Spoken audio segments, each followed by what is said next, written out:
Začenjamo v mestni občini Krško, ki ima za letošnje koledarsko leto proračun že sprejet. V njem so predvidena sredstva za delovanje javnih služb, kar je tudi obveza občin.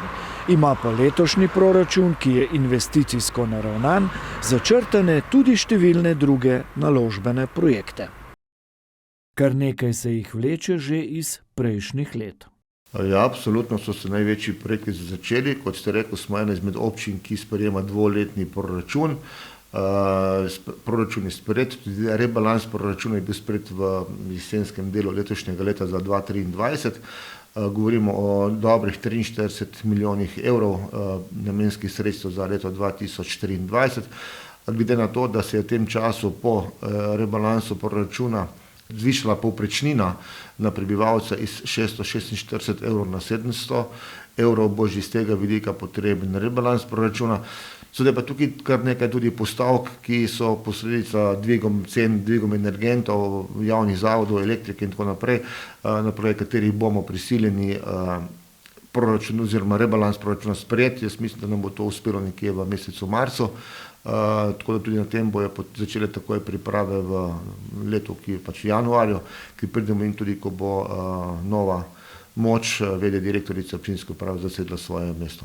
Sprejem rebalansa na občinski seji bo tudi prvi pokazatelj, kakšne podpore se bo v svojem mandatu lahko nadejal novi župan. Odkrat bomo videli voljo in pa izjave zdajšnjih izvoljenih svetnikov, ki pač ob čestitki, ob zaprisegi so ponudili roko, so rekli, da bodo podprli vse dobre projekte.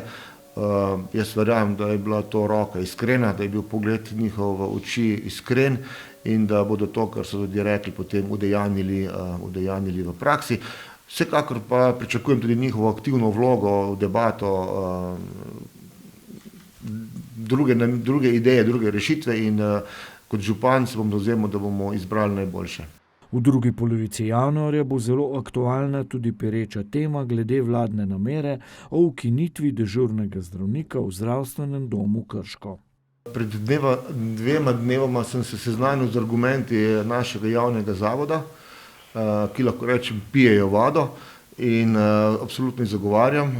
Se pravi, da imamo v tem okolju jedrski objekt, od dolžine cest, na kateri se vsakodnevno dogajajo razne nezgode in nesreče, do energetskega bazena, do števila prebivalcev, katerega bomo oziroma pričakuje se prirast z določenim umeščanjem objektov v naše okolje.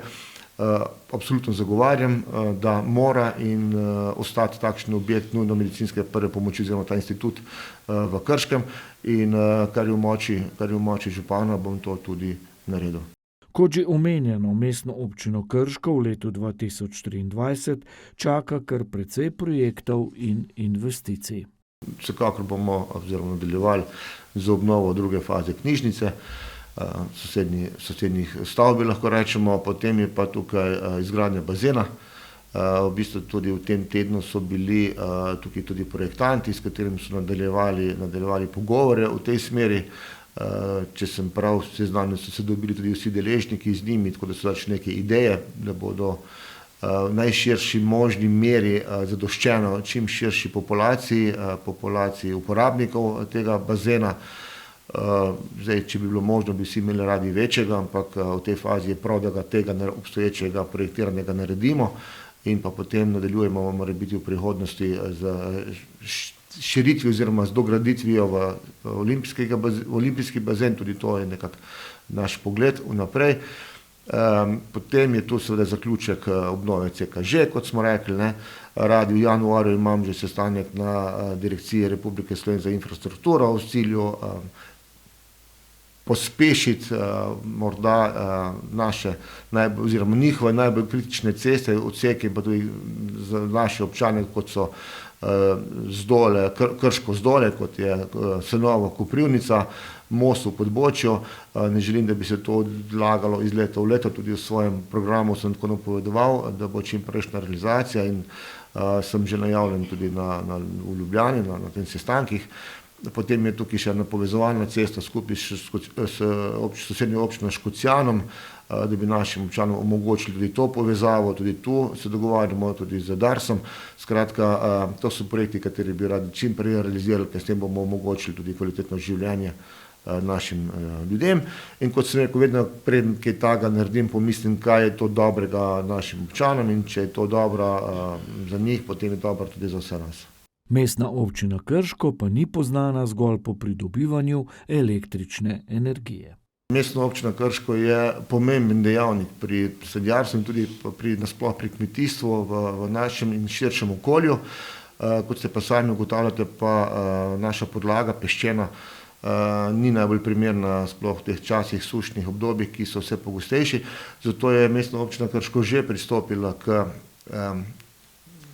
dejanjem, ki pač bi bil cilj oziroma rezultat končni bi bil namakanje iz reke Save. Zato so pogoji.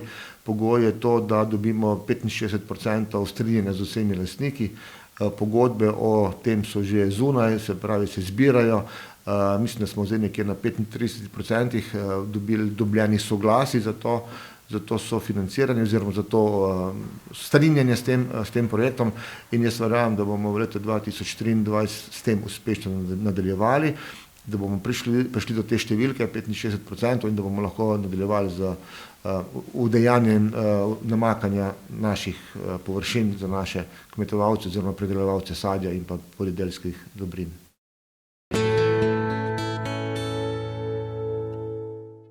V Sevnici bodo v letošnjem letu zaključevali številne večje projekte.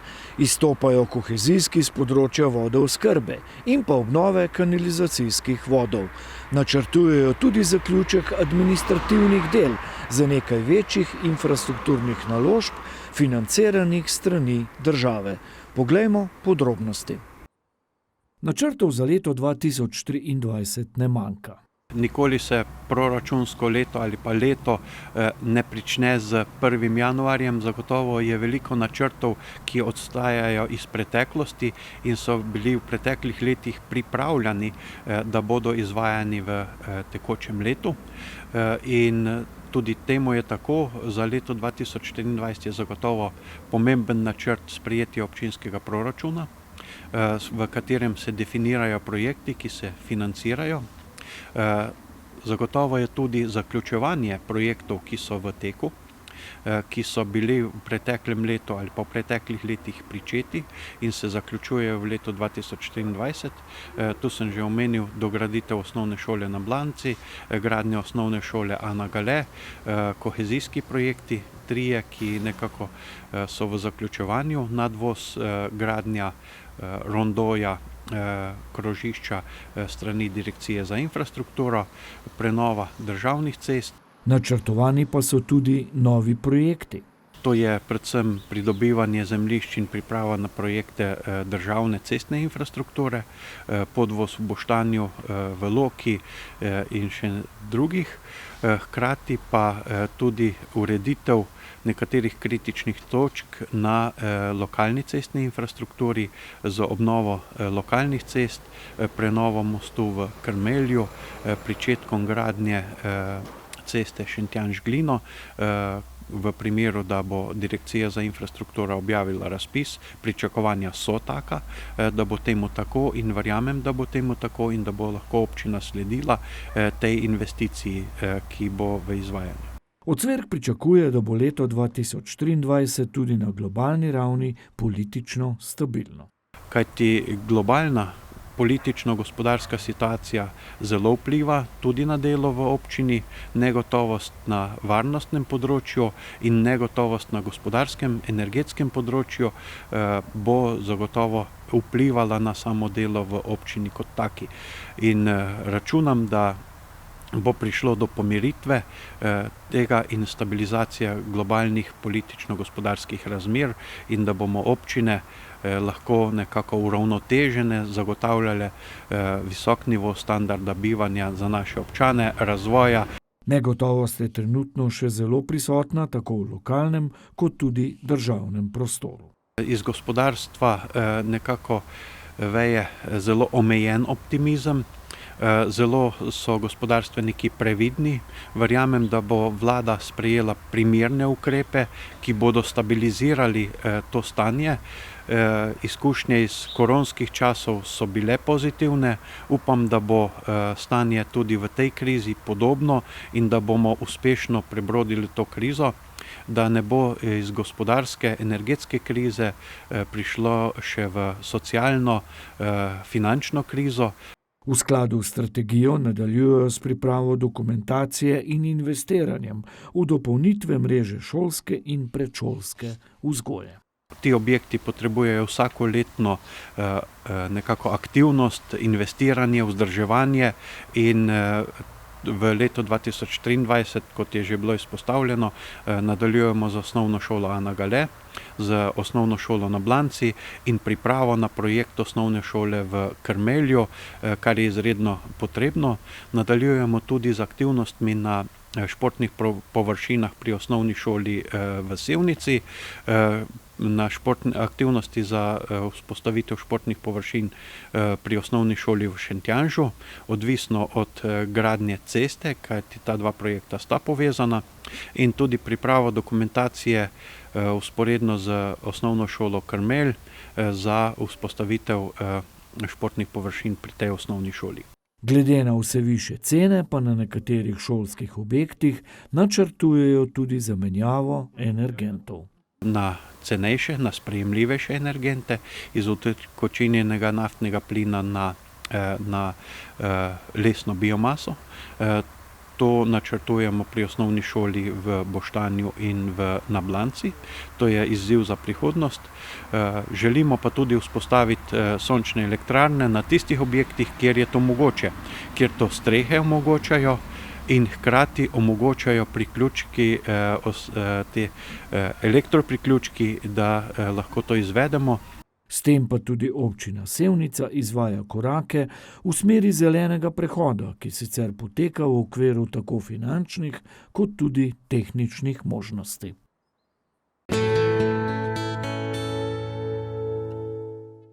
V občini Brežice tudi v letošnjem letu načrtujejo nadaljevati z investicijami in slediti tempu realizacije projektov najmanj v takšni meri kot v letu poprej.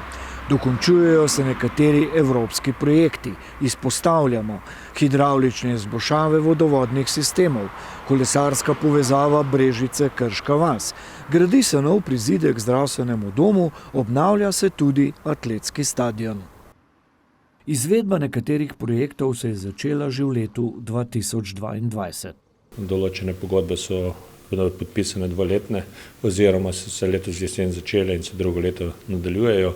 Sigurno en tak zelo pomemben projekt je cesta in pa kolesarka proti Krški vasi, kjer bo drugo leto mora biti končana. Tu gre res za zahteven projekt. Vemo, da je bilo precej težav, predvsem zaradi tega, kajti se gradi ob sami reki Krki, kjer je bilo potrebno celo kolesarsko stezo delati na praktično piloti, na opornem zidu. Poleg tega pa seveda direkcija pristopila tudi k sanaciji same cestišča. Prav tako smo začeli delati pločnik na Obrežju oziroma proti Jesenicam. Tudi tam smo skupaj z direkcijo ta projekt začeli, tako da tudi ta se bo dokončal. Po lanski celoviti obnovi in statični sanaciji enega največjih simbolov Brežic, vodovodnega stolpa, trenutno potekajo dela na sosednjem paviljonu. Dokončan mora biti do spomladi. In s tem seveda bomo tem vodovodnim stolpu dali res dodatno vsebino, kjer boš imel paviljon, v katerem bo tudi tic in pa seveda tudi manjša kavarnica, v katerem bojo lahko gosti prihajali in pa seveda si ogledali tudi ta naš stolp kot tehnični muzej in pa seveda tudi nekako panoramo občine Brežice. V lanskem letu je bila podpisana pogodba za dograditev zdravstvenega doma Brežice in tamkajšnje lekarne. Dela so tudi že stekla. Vemo, da lekarna bo dobila bistveno bolj kvalitetne prostore in pa seveda tudi zdravstveni dom. Seveda naša želja pa je, da v 23. letu začnemo tudi nekako pripravljati projekte za garažno hišo. Brežice bo nujno v prihodnosti rabila garažno hišo, za katero razmišljamo, da bi bila nekje na drugo stran bolnice med knjižnico in pa tenis centrom, tam je tudi naše zemljišče, kajti dejansko samo parkirišča v občini več ne smemo delati, kajti to bi prišlo do prevelikega uničenja zelenih površin in občina Brežice želi biti zelena. Smo dobili tudi znak Green Destination, kar pomeni seveda, da mora biti okolje prijazno tako za turiste kot tudi za občane. Tako da to so pomembne naloge. Seveda dokončati moramo tudi hidravlične izboljšave. Ta projekt je tudi evropski in se mora v letu 2023 zaključiti. Imamo pa kar nekaj drugih že naprej zastavljenih projektov, kot so pločnik proti Bojsnem in pa cesta. Prav tako z direkcijo imamo kar še nekaj stvari, od Pišec do Globokega in pa tudi praktično v Kapelah. Tako da teh stvari imamo še kar nekaj. Po koroni se vračajo tudi turisti. V lanskem letu se je število gostov že krepko približalo predkoronskemu letu 2019. Seveda je pa naša želja predvsem, kako čim bolj nazaj zaživeti našo turistično ponudbo v občini in pa seveda to pomeni tudi aktivno nazaj zaživeti delovanje naših društev, prireditev in pa podobne stvari. In seveda jaz upam, da bo leto 2023 tisto, ki bo bistveno bolj ponovno prepoznano od promenad, upam, da tudi Brežice moje mesto, da bomo nazaj zaživeli in pa seveda tudi druge dogodke. Zaključila pa se bo tudi prenova atletskega stadiona in nekateri drugi projekti. V planu je tudi naslednja šola, to je šola v Artičah. Jaz upam, da bomo tudi to že začeli v naslednjem letu in pa še marsikaj. Glede na to, da je bil v novembru izvoljen nov občinski svet, v katerem je ostalo zgolj 9 starih svetnikov, nastale pa so 3 večje svetniške skupine, bo vsekakor potrebno načrte za prihodnje uskladiti tudi z novo politično sliko v občini. Tudi moja želja je, da občina sodeluje z vsemi, da se ne gremo izključevanja. To konec koncem so tudi ta mojo napoved neizključevanja podprli nazadnje občani, ki so mi tudi dali prepričljiv mandat in zato je tudi moja zaveza, da poskušam z občinskimi svetniki, z različnimi skupini tudi ta nekakve načrte pripeljati. Jaz upam seveda, da bom tu imel tudi večina tistih svetniki, ki želijo sodelovati, saj po prvih napovedih tako deluje. Tako da bolj podrobno, kaj vse se bo dogajalo, se bomo verjetno morali dogovoriti tam nekje marca, meseca, aprila, kjer bo verjetno, če bo prišlo do nekega konkretnega dogovora, sprejeti tudi nov rebalans proračuna, ki nam bo omogočal še mogoče kaj drugega, kar ni bilo omenjeno ali pa že v proračunu za drugo leto. Kar nekaj predlogov pa bodo verjetno pripravili tudi v vseh svetniških skupinah v občinskem svetu.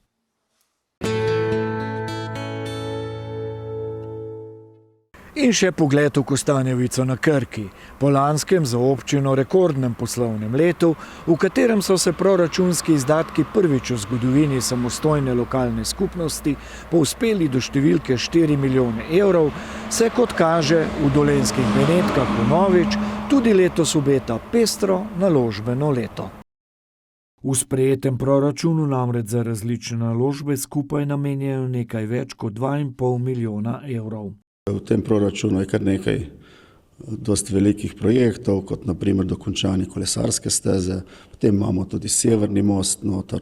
Vemo, da nas je južni most stal 585 tisoč, računamo, da tu nekaj takega, mogoče nekaj več, ker je malo daljši, tako da dela se v to smer.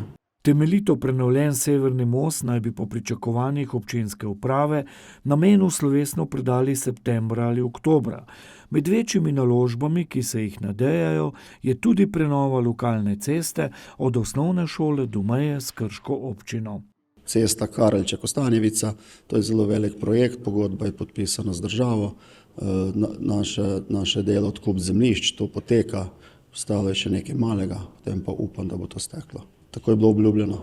Nemalo denarja bodo letos namenili tudi za nadaljnjo izgradnjo komunalne infrastrukture na Gorjupovi cesti, za katero je občina gradbeno dovoljenje že pridobila. Tukaj imamo sporazum s prebivalci, Ljubljanska Gorjupova, ta povezava se mora tudi letos zaključiti, to je tudi v proračunu projektu, da se ta odsek naredi. Potem pa tudi ta pločnik od Žolnirja do bencinskega servisa, ki ga že kar nekaj let je tudi projekt pripravljen in bi ga v letu 2023 zaključili. Občina, ki je leta 2020 postala lastnik nekdanjega Farovža, pa bo veliko pozornosti hkrati posvetila tudi želenemu dolgoročnemu cilju. Temeljiti in na okrog 5 milijonov evrov ocenjeni prenovi mestnega dvorca, ki ne bi ga v skladu z željami slovesno odprli ob 775-letnici prve omembe mesta Kostanjevice na Krki v pisnih verih. Letos za to namenjajo 80 000 evrov. Mi moramo za samo obnovo mestnega dvorca pripraviti vso projektno dokumentacijo, denar je zagotovljen, vsa ta dela okrog projektiranja in kar je potrebno, da se potem lahko prijavimo na kakršenkoli razpis, potekajo naprej. To bo zelo velik zalogaj in brez evropskih in državnih sredstev mi to nismo zmožni zaključiti. Zaradi vseh omenjenih in številnih manjših, a zato nič manj pomembnih naložb, bo letošnje proračunsko leto v Kostanjevici na Krki torej vnovič precej zahtevno. Delano ne bo zmanjkalo in verjamem tudi novi svetniki imajo tudi kar nekaj idej in jih bomo poskusili v tem mandatu 4-letnem čim več narediti. Novi občinski svetniki in svetnice se bodo sicer že v kratkem sestali na prvi redni seji občinskega sveta.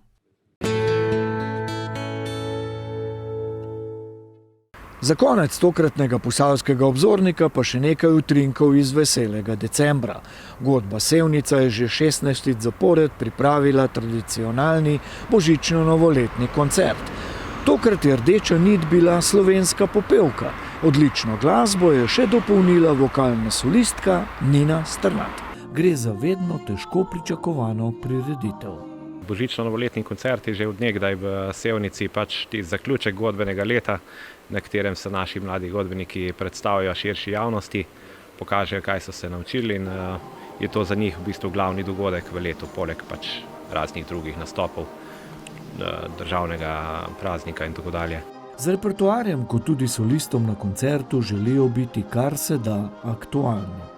Letos je, bi rekel, ni tako aktualna, kar se letošnjega leta tiče, je pa vedno aktualna, ker so to slovenske popevke oziroma skladbe, če rečemo širše iz slovenskega glasbenega repertoarja oziroma glasbene zakladnice in smo zelo veseli, bi rekel, da lahko to danes predstavimo, sploh zaradi vrhunske solistke Nine Strnad, ki je se mi zdi, da po 5 letih nagovarjanja, tako bom rekel, le privolila in prišla nam tukaj zapeti skupaj z nami.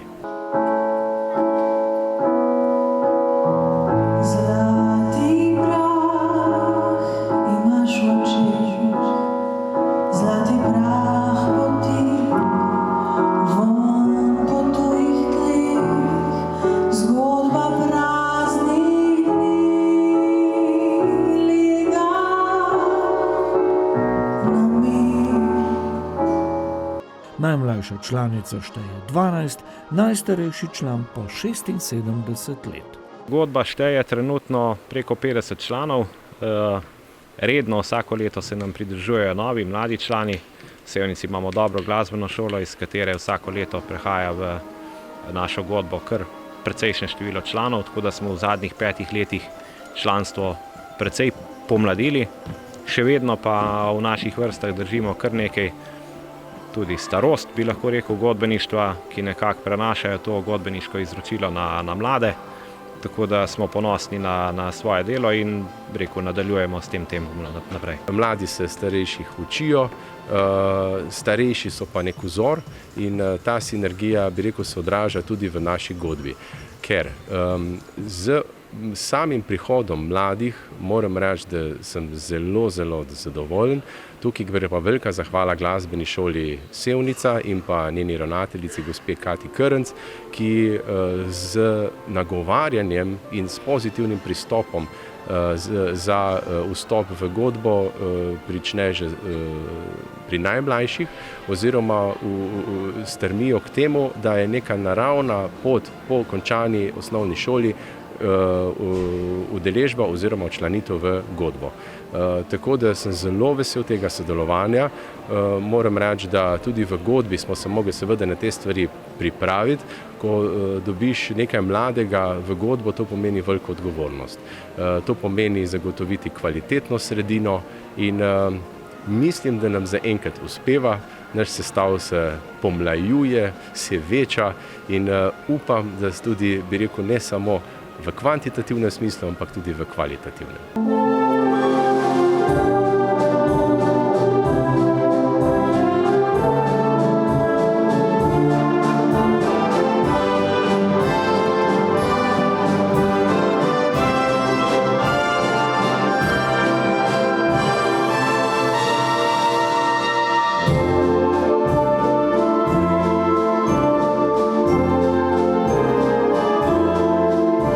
Ti mladi začutijo, bi rekel, nek tak poseben čar godbeništva, kjer res velja neko tovarištvo med mladimi in starejšimi, si pomagajo drug drugemu, se tudi poveselimo, gremo na kakšno gostovanje.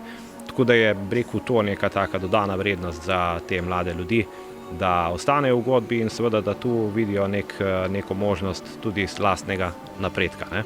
Godbeniki so z razmerami za delo zelo zadovoljni. Zelo sem vesel, da kar večkrat tudi na tem odru povem, ko nagovorim publiko, da je sama godba v tem kraju zelo lepo sprejeta. To pomeni, da vsi pogoji, finančni pogoji, potem infrastrukturni, da imamo čudovito godbeno sobo. Sicer je treba vedno znova obnavljati, ker je v starejšem objektu, energetsko pa tudi sicer, ampak vedno imamo poslušatelja na drugi strani, ki prisluhne našim željam in nekako zelo dobro krmarimo med vsemi težavami in vedno nam nekdo prisluhne in pomaga. Moram pa reči, da tudi samo vodstvo godbe, imamo odličnega predsednika in podpredsednika, ki vsak po svojih močeh to našo barko krmarita skozi vse mogoče vremenske pogoje in moram reči, da kaj hujšega od kakšne lažje turbulence še nismo doživeli. Načrtov za prihodnost jim ne manjka. Prihodnje upamo samo, da pač nadaljujemo s takim delom, kot smo ga nekako zadnja leta začrtali, da obdržimo čim več članov, se pravi, mladi se pridružujejo, predvsem pa si želimo tudi, da tej izkušenejši, starejši vendarle še ostanejo in vztrajajo z nami. Poletna noč, ljubezni spev šepet, srečno vstal žar strasti, vse mine vse.